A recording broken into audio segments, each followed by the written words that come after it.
अस्सलाम वालेकुम। मैं राशिद अब्बास हूँ और आप मेरा यूट्यूब चैनल बिन राशिद इन्फो देख रहे हैं। मेरी आज की ये वीडियो मोबाइल और कैमरा से खुफिया रिकॉर्डिंग होने वाले लोगों के निजी मामलात को लेकर है। ये कैमरास जो इस दौर की बहुत अहम इजाद है, इनके जहाँ से बहुत से बेनिफिट हैं, वहाँ लोगों ने इनका बहुत सा मिसयूज़ करके इनके साइड इफ़ेक्ट भी शो करवाए हैं।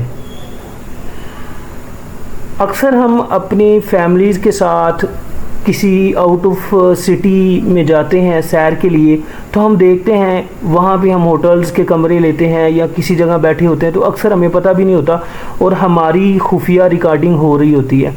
और बाद में कुछ मामलात इस तरह के भी होते हैं कि उनकी जब रिकॉर्डिंग हो जाती है जो कि हमें नहीं पता होती, तो बाद में उस रिकॉर्डिंग के बिहाफ पे हमें बदनाम भी किया जाता है, हमें ब्लैकमेल भी किया जाता है। और कुछ लोग कुछ लड़कियों की खुफिया रिकॉर्डिंग करके उनको बहुत सा ब्लैकमेल भी करते हैं। और ये ज़रूरी नहीं है कि ये रिकॉर्डिंग किसी के नाजायज़ ताल्लुकात की ही जाए। बहुत से मियाँ बीवी जो कपल्स हजरात आउटिंग के लिए दूसरे शहरों में जाते हैं, जब वो किसी होटल में क़याम करते हैं, वहाँ पे कमरा बुक करते हैं, तो उन कमरों में भी खुफिया कैमरे लगे होते हैं, जिनमें अगर मियाँ बीवी के कोई निजी मामलात रिकॉर्ड हो जाते हैं तो बाद में उनको नेट पे डाल के वायरल किया जाता है, नेट पे इन वीडियोस को बेचा जाता है। तो आज मैं आपको बताता हूं कि आप इन वीडियो से कैसे बच सकते हैं, इन खुफिया रिकॉर्डिंग से कैसे बच सकते हैं। मियाँ बीवी होटल में क़याम के वक्त एहतियात करें। अगर आप फैमिली के साथ किसी सफ़र पर हों और होटल में क़याम करना पड़े, तो इस बात को यकीनी बना लें कि जिस कमरे में ठहरे हो वहाँ खुफिया कैमरा ना लगे हों।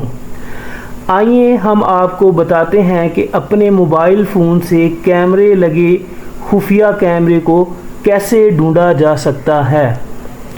इसमें सबसे पहला काम आप ये करें कि सबसे पहले कमरे की रोशनी बंद कर दें, यानी पूरे कमरे में बिल्कुल अंधेरा कर दें। फिर अपने मोबाइल का कैमरा ऑन करें। कैमरा ऑन करने पर इस बात का ख़ास ख्याल रखें कि कैमरे का फ्लैश बंद होना चाहिए। उसके बाद आपने अपने मोबाइल के कैमरे को कमरे के में चारों तरफ घुमाना है। अगर आपको कैमरा घुमाते हुए कमरे में अपने मोबाइल में कोई रेड बटन शो हो जाए, यानी कोई रेड सी लाइट शो हो जाए, तो इसका मतलब है कि वहाँ पे कोई खुफिया कैमरा लगा हुआ है।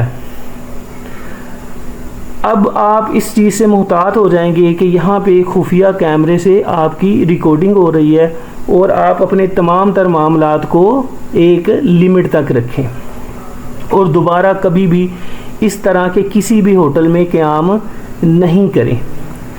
ये इसके पीछे लॉजिक ये है कि जब आप लाइट बंद करके अपने मोबाइल फ़ोन को कैमरे में चारों तरफ घुमाएंगे, तो दोनों कैमरों के लेंस, जो मोबाइल का कैमरा का लेंस है और जो खुफिया रिकॉर्डिंग करने वाले कैमरे का लेंस है, जब आपस में टकराएंगे तो वो एक रेड सा बटन पैदा करे, रेड सी लाइट शो करेंगे जो आपकी मोबाइल स्क्रीन पे शो होगी। इस तरह आपको पता चल जाएगा कि वहाँ पे खुफिया कैमरा लगा हुआ है। अच्छा जी, इस तरह से तो हम बच गए अपनी खुफिया रिकॉर्डिंग करवाने से और अपनी इज़्ज़त को बचाने से।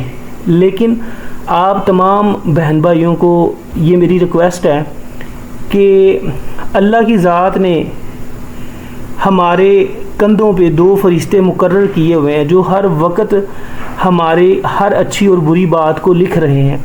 हमें दुनिया के कैमरों से तो इतना डर लगता है, लेकिन जो अल्लाह ने हम पे कैमरे मुकर्रर किए हुए हैं, हम उनसे बिना डरे, बिना किसी खौफ के हर किस्म का गुनाह कर लेते हैं। भाइयों, मेरी इस वीडियो को ज़्यादा से ज़्यादा शेयर करो ताकि लोग अपनी खुफिया रिकॉर्डिंग से बच सकें। और मेरी इस बात को ज़रूर सोचिएगा कि जो अल्लाह ने हमें खुफिया कैमरे से रिकॉर्डिंग कर रहा है, हम उससे क्यों नहीं डरते। अपना ख्याल रखिएगा, दुआओं में याद रखिएगा।